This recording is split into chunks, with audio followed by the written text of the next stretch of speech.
ఓటుకు నోటు కేసులో కీలక పరిణామం చోటు చేసుకుంది. రేవంత్ కు అత్యున్నత న్యాయస్థానం జలకిచ్చింది. ఓటుకు నోటు కేసును సుప్రీంకోర్టు డిస్మిస్ చేయలేదని రేవంత్ రెడ్డి డీజీపీతో పాటు ఇతర ఉన్నతాధికారులు ఎవరూ ఇన్వాల్వ్ కాకూడదని ఆదేశించింది. ఒకవేళ ఇన్వాల్వ్ అయినట్టు తెలిస్తే మీరు మళ్లీ కోర్టును ఆశ్రయించవచ్చని తెలిపింది. కేసులో పోలీసులు జోక్యం చేసుకోకూడదని సుప్రీంకోర్టులో కేసు డిస్పోజ్ అయింది తప్ప డిస్మిస్ కాలేదని స్పష్టం చేసింది. ఇప్పుడే సిట్టింగ్ జడ్జిని నియమించలేమని, విచారణ పారదర్శకంగా ఉండాలని తేల్చి చెప్పింది. విచారణలో రేవంత్ ఇతర ఉన్నతాధికారులు ఇన్వాల్వ్ అయినట్టు తెలిస్తే కోర్టును ఆశ్రయించవచ్చని, పిటిషన్ను స్వీకరిస్తామని తెలిపింది.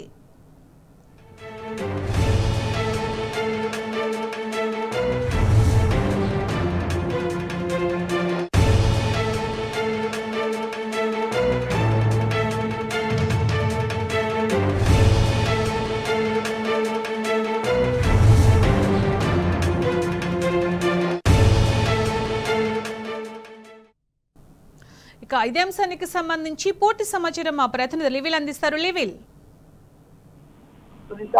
ఏదైతే ఓటుకు నోటు కేసు సంబంధించి ఇటీవల టీఆర్ఎస్ మాజీ మంత్రి ఎమ్మెల్యే జగదీశ్వర్ రెడ్డి సుప్రీంకోర్టును ఆశ్రయించారు.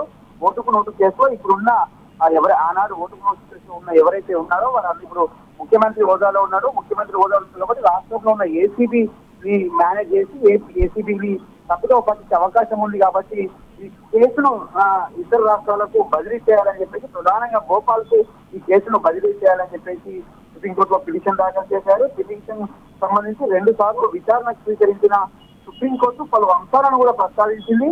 ఏదైతే ఓటుకు నోటు కేసులో ఉన్న రేవంత్ రెడ్డికి సంబంధించి ఈ కేసును విచారణ స్వీకరిస్తున్నామని, కేసు పూర్వపరాలన్నీ కూడా మేము పరిశీలించామని, కేసుకు సంబంధించి భోపాల్ కు ట్రాన్స్ఫర్ చేసే ముందు ఏదైతే రేవంత్ రెడ్డి ఉన్నారో రేవంత్ రెడ్డి ఈ కేసులో ఎట్టి పరిస్థితుల్లో కూడా ఇన్వాల్వ్ కాకూడదని, అంతేకాకుండా ఏసీబీ ఎవరైతే ఏసీబీకి సంబంధించిన సిబి ఈ కేసును విచారణ చేస్తున్నారో అతను పారదర్శకంగా విచారణ చేయాలని, విచారణలో భాగంగా ఎట్టి పరిస్థితుల్లో కూడా రేవంత్ రెడ్డితో ఈ కేసుకు సంబంధించి ఎలాంటి అంశాలను కూడా చర్చించకూడదని చెప్పేసి కూడా ప్రధానంగా ఈ సుప్రీంకోర్టు ఆర్డర్స్ పాస్ చేసింది. అంతేకాకుండా ఈ కేసు ఇప్పటికీ డిస్పోజ్ మాత్రమే అయిందని, డిస్మిస్ ఎట్టి పరిస్థితుల్లో కాలేదని కూడా చెప్పారు. అంతేకాకుండా ఏదైతే ఆ పిటిషనర్ ఎవరైతే జగదీశ్వర్ పిటిషనర్ ఉన్నారో పిటిషనర్ సంబంధించి కూడా పలు అంశాలను కూడా ప్రస్తావించింది.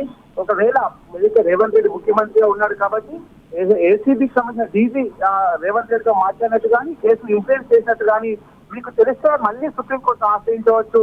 సుప్రీంకోర్టులో దీనికి సంబంధించి మేము విచారణ స్వీకరించడానికి సిద్ధంగా ఉన్నాం, లేదా విచారణ స్వీకరించి మేము దీనిపైన చర్యలు కూడా తీసుకుంటామని చెప్పేసి కూడా సుప్రీంకోర్టు ప్రధానంగా చెప్పింది. కేసు ఎట్టి పరిస్థితుల్లో కూడా ఏసీబీకి సంబంధించిన డీజీ కావచ్చు, ఇతర ఎవరైతే పోలీసులు ఈ కేసుకు సంబంధించి వారు ఉన్నారో వారు ఎట్టి పరిస్థితుల్లో కూడా ముఖ్యమంత్రితో సంప్రదింపులు చేయరాదు ఈ కేసు గురించి అని చెప్పేసి కూడా ప్రధానంగా ఆర్డర్స్ పాస్ చేసింది.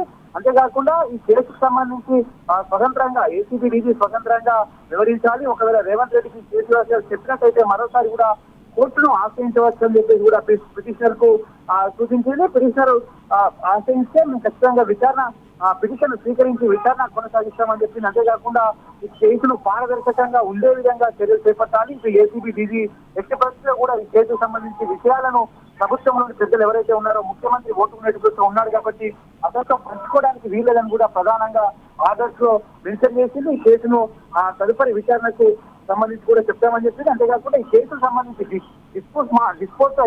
డిస్మిస్ ఎక్స్పోజ్ కాలేదని కూడా మరోసారి కూడా స్పష్టం చేసింది. అంతేకాకుండా ఈ కేసును పారదర్శకంగా విచారణ చేపట్టాలని కూడా సందర్భంగా హైకోర్టు సుప్రీంకోర్టు సంబంధించిన ధర్మాసనం ఆర్డర్స్ వెలువరించింది.